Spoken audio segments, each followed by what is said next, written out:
Hello, and welcome to Dust Jackets Conversations with Authors. My special guest today is Melissa Yuan.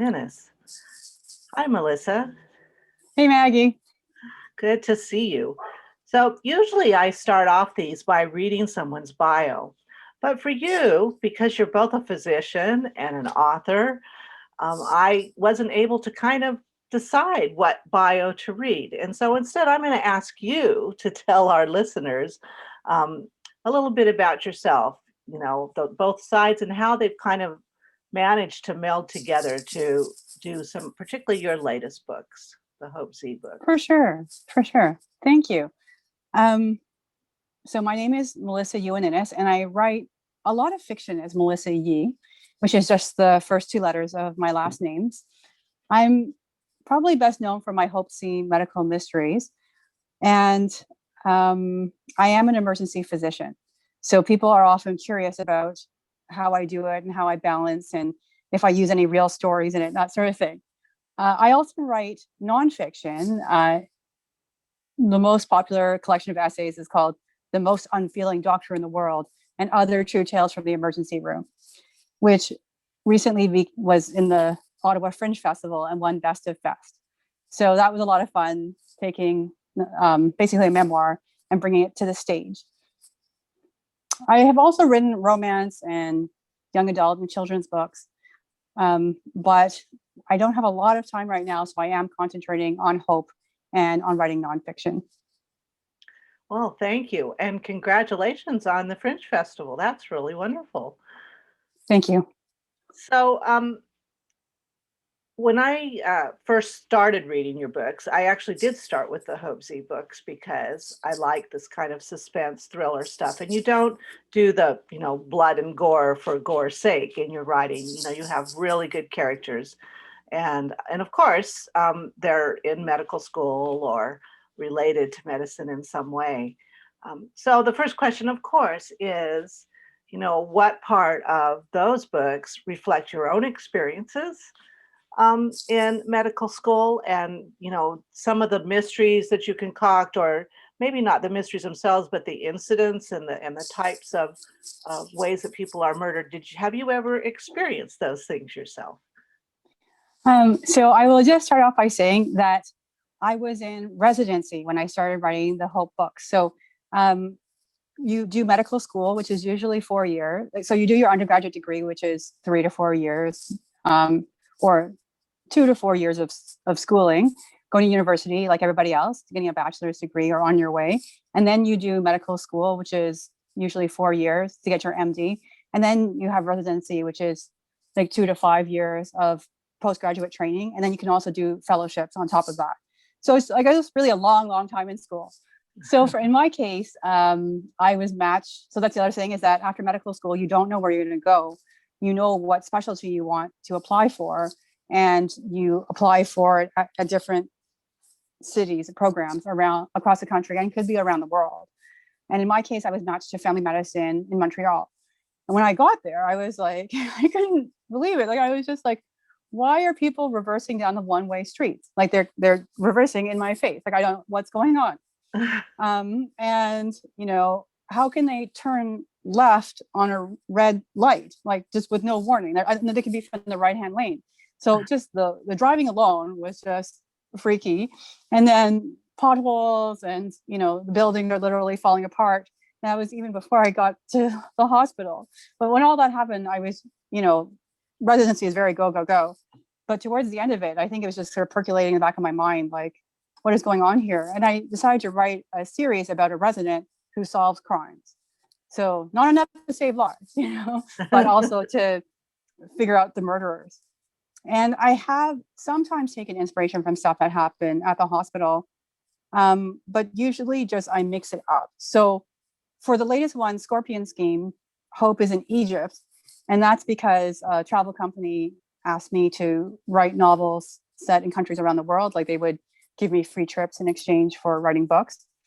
And part of the deal was that I could write books set in those countries separately. So that's Hope in Egypt. And there was a bomb that went off near the pyramids, like near the Egyptian Museum, with my tour group. So that was kind of the inspiration for Scorpion Scheme. And the previous one, Graveyard Shift, was partly inspired by a case by one of the police officers. Not everybody realizes this, but police come to the emergency room quite often. Like they'll have somebody who's in custody who, for example, has chest pain, and then they bring them in to get checked over before they bring them away. So in that case, he was there, but it wasn't for that reason. And he told me about a case that he had recently. And I was like, oh boy, I'm in the middle of writing a book set on an airplane, but after that, I'm going to write your book. And I did. So that was Graveyard Shift. And that's book 7. And it's all one night. Like, just the entire book is just one night shift with things happening one after the other. Wow. So you certainly do get a lot of inspiration there. So you are still working full-time as a physician now? I don't work full-time. I consider myself semi-retired. My other passion is financial independence, retire early. So I recommend everybody, just work hard, live on less, and try to save up money so that you can spend your time doing what you like to do. And in my case, I really enjoy writing. Oh, that's great. I wasn't sure if you were retired and then went back because of COVID, or you were purposefully semi-retired. Purposefully, but then did get called back a bit, which is fine. Sure. I wouldn't have wanted to sit on the sidelines. So one of the things that our listeners often want to know is, how did you get involved with writing? Were you always someone who wanted to write books, wrote stories as a children, and just really loved expressing yourself? Or was it more, after you got into graduate school, and you were probably writing a lot then? I know I was in graduate school and you needed a different outlet. What kind of inspired you and got you going? I always wanted to write. Like, if you look at my sort of school, I don't know what to call them, but where you keep your pictures and your report cards and stuff like that. So ever since I was about 5, I wanted to be a writer, but that's not an Asian thing to do, to just be like, oh, I'm just going to go off and pick a job that has no guarantee of success and no financial security. So I was just like, I knew I was going to go to university. I knew I wanted to have a career that I would be able to support myself. I've also been with my husband, then he was my boyfriend since high school. And he has said that he would support me if I wanted to write. But it just never occurred to me that I would be like, oh yeah, I'm going to stay home and let my spouse take care of the bills. So for me, I was just like, I'm going to support myself. I'm going to be my own patron and do this. And then when I'm done, I'm done. Wow. Well, I think a lot of women can kind of identify with that in any case. I think the time of women feeling like that they can 100% rely on a partner to be there for them their whole life and support them is pretty rare. So I like that you made those decisions. Although, do you have any regrets that you couldn't get into it earlier, now that you are into, what are you, like 50, 60 books in at this point of your career? Oh gosh, but that includes a lot of my short stories and stuff. So when I counted it up, I guess I have under 20 novels. So I still have a long way to go if compared to some other people. I have really slowed down since having children. I have to say, a lot of energy and time goes into, really taking care of your kids, and they don't stay little forever. So I do tell people that if you can get a supportive partner, that is the best thing. But for sure, I guess as you say, I don't think any man or woman or, non-binary person can necessarily predict the future and say that you're going to be able to have somebody look after you your whole life. So for me, it was the best choice. Like, I would always be anxious if I knew that I was one relationship away from not being able to look after myself. And also it gives me something to write about. Like, I was just full of tons of energy when I went into medicine. I was just like, I'm going to be a doctor and I'm going to write, and the medicine is going to give me stuff to write about, which was true. But I underestimated just how much time and energy would go into it. I mean, I knew it was going to be intense, but just all consuming. I mean, when I was doing surgery, I'd be sitting there retracting, and I would just try to think one line of poetry in my head per day. Because otherwise, I wouldn't, I remember having supper at like 7 p.m. Like it just wasn't possible to get stuff done. But for me, I don't regret it. I think if I, like, and you can never predict what's going to happen. There are people who've had health crises, or, they've lost someone. They've just been like, I regret it, or, I knew I couldn't spend 100 hours a week doing it anymore. But for me, I just like, what has been pretty good to me. I have a terrific family. I can't complain. Oh, wonderful. One of the things you and I have chatted about before has been the need for more diverse characters in novels. And I think that's something that you certainly seem to do. Can you just talk a little bit about, why that's important to you, and, what is your approach to that in terms of, and particularly when you're putting in a character that is not of your particular background? I guess I never really thought about it. I just always wanted to see more diversity.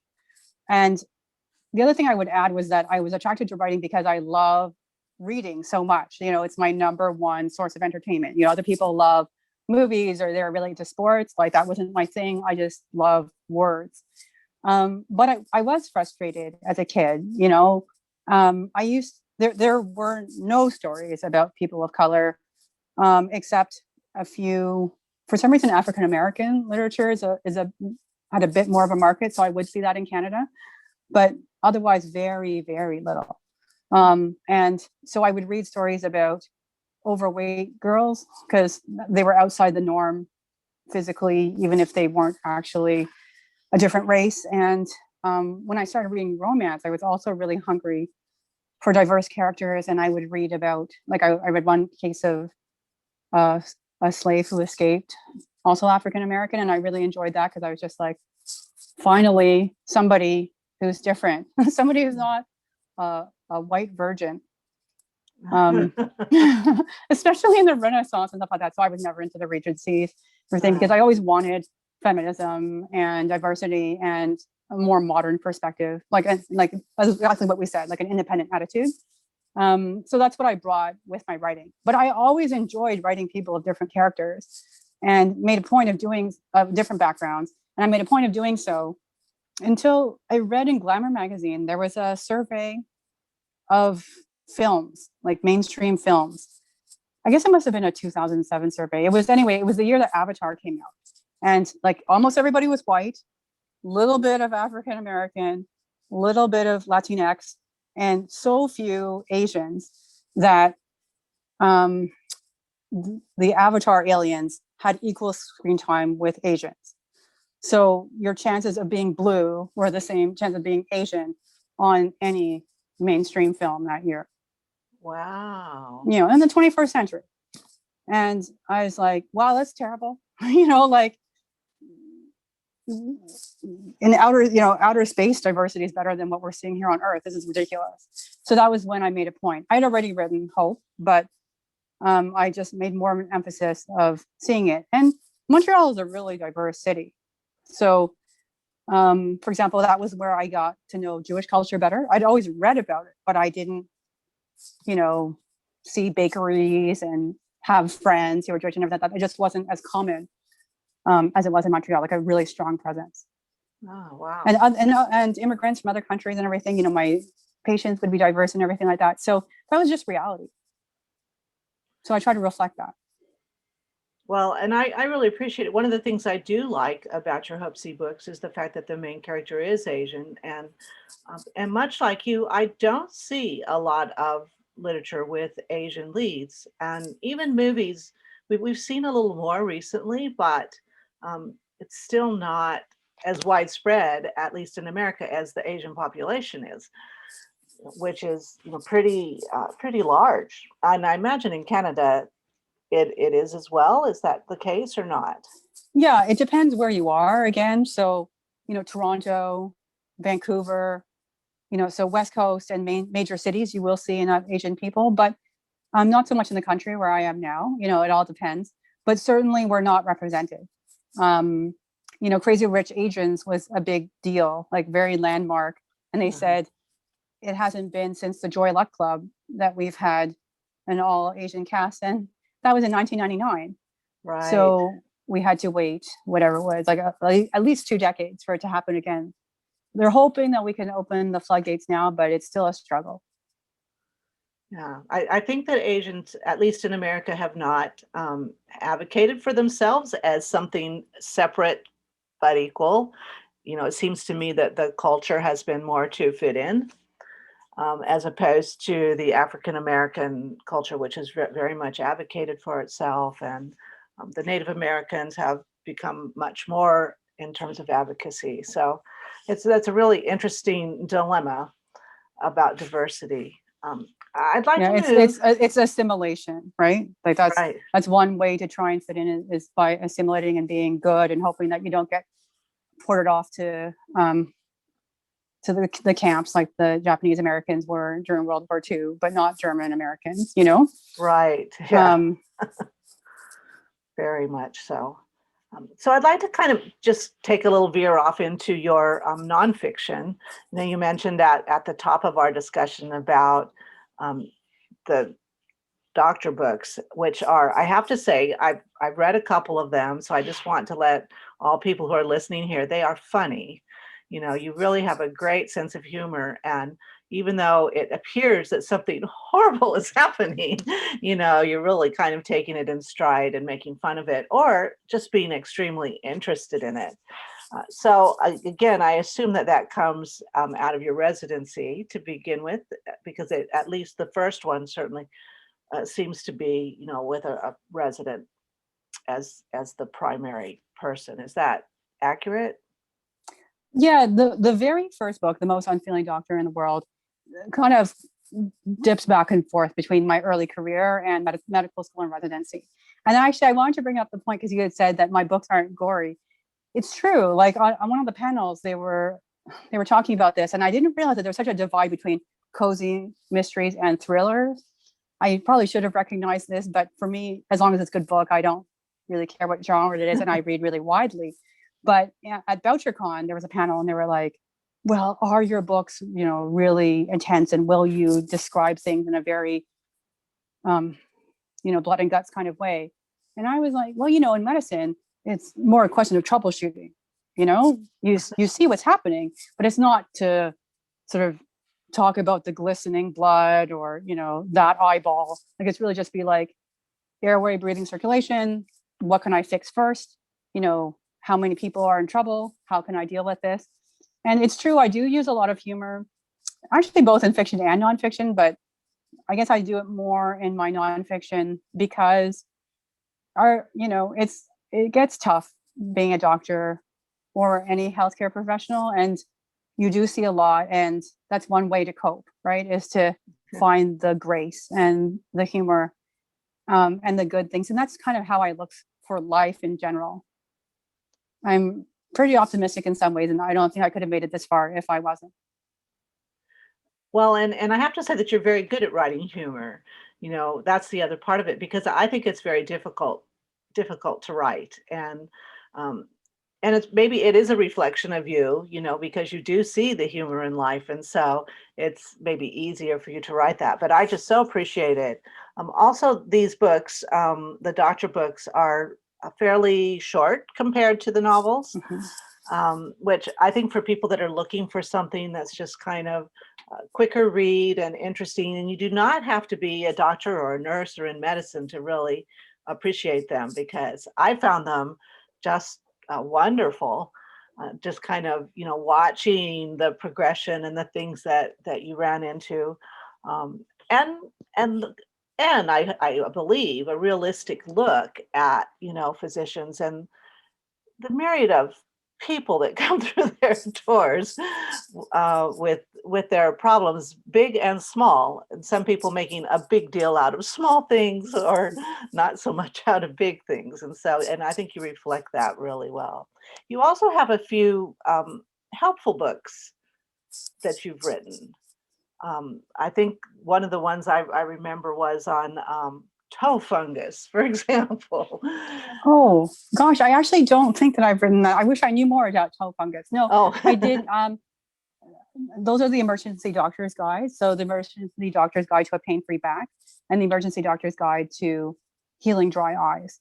So back pain is just super common, and up to a third of emergency room visits are for back pain. And it's like 80% of adults will have back pain at some point in their life. It doesn't have to be all the time, but just at least one episode. So again, I try to tackle that with humor. Like I made for example, I made a cartoon of a woman saying, like a woman saying, "You're 18, congratulations." Welcome to back pain, sort of thing. And also for dry eyes, because I suffer from dry eyes, and a lot of women do too. And of course, reading and working with screens and everything like that just puts you at higher risk. So I wanted to get the information out in a very clear, fun, down-to-earth way. Well, again, I find them really helpful. Boy, now I'm going to have to go back and look for that one, because I could have sworn you wrote it. Oh gosh, so you actually have a total on this book. I did write one of the essays in my Unfeeling Doctor book. Is called "A Pain in the Toenails." Okay. I don't know if that was confusing at all, because there was a patient who, among other things, ended up asking me to trim her nails. Okay. Yeah, well, maybe that's where I saw it. It's been a while since I've read any in your series there. So you had said before that you're sticking with Hope Sze. You are continuing to write those books. Mm-hmm. Is there any other genres that you're still planning to write? Well, I do want to get so I write fantasy and science fiction as well, and I publish short stories. And so there should be a collection of my fantasy and science fiction short stories that come out this year. And not a different genre, but I did want to do more cozy inclined. So I do want to write the third book in my series. The first book is The Italian School for Assassins, and the second book is The Goa Yoga School of Slayers. And in that, Octavia is 40 years old. Like she has her 40th birthday, and for her birthday, she's like, just what's the craziest thing I can do? And she and her best friend are supposed to go to Florence to try out the Italian School for Assassins as a joke, but it turns out they're really serious. So the second book actually ends on a cliffhanger, and I did want to write the third book, which is The Chinese Cooking School of Carnage, but I just haven't gotten around to it. Oh, I love the titles. I remember the cover for that first one, The Italian School of Assassins. I have to admit, I haven't read that one. So, well, that's great. I'm glad to hear that you're going to be doing that. And those are more kind of cozy and humor style, right? Yes. There's no, Hope still sees sad things. I mean, obviously as a physician and in her crime work, but Octavia, she's just running around, and she gets to go to all different countries, which is really fun. So far, the delay was I was like, oh, I really would like to go to China. And I did manage to get to Taiwan before the pandemic, but haven't managed to write it yet. Wow. Well, I think that'll be great fun, and we'll look forward to that for sure. So I don't have any other questions for you. Is there anything you wish I would have asked you that you'd like to share with our listeners? Oh, I mean, you've asked such great questions already. I guess I just hope that to meet new people and meet new readers, especially your readers, and people who appreciate the thought and care we put into the books. And I really appreciate the time that you've taken today. Well, thank you so much for being here.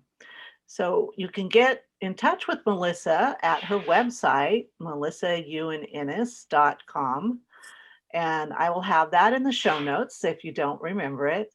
And I'll also have a display of a couple of her books, and I hope you check it out. She has many different books. So whether you like romance, mysteries, humor, thrillers, you'll probably find something in Melissa's collection. So thank you so much for spending time with us today, Melissa. Thank you so much, Maggie. Really appreciate it.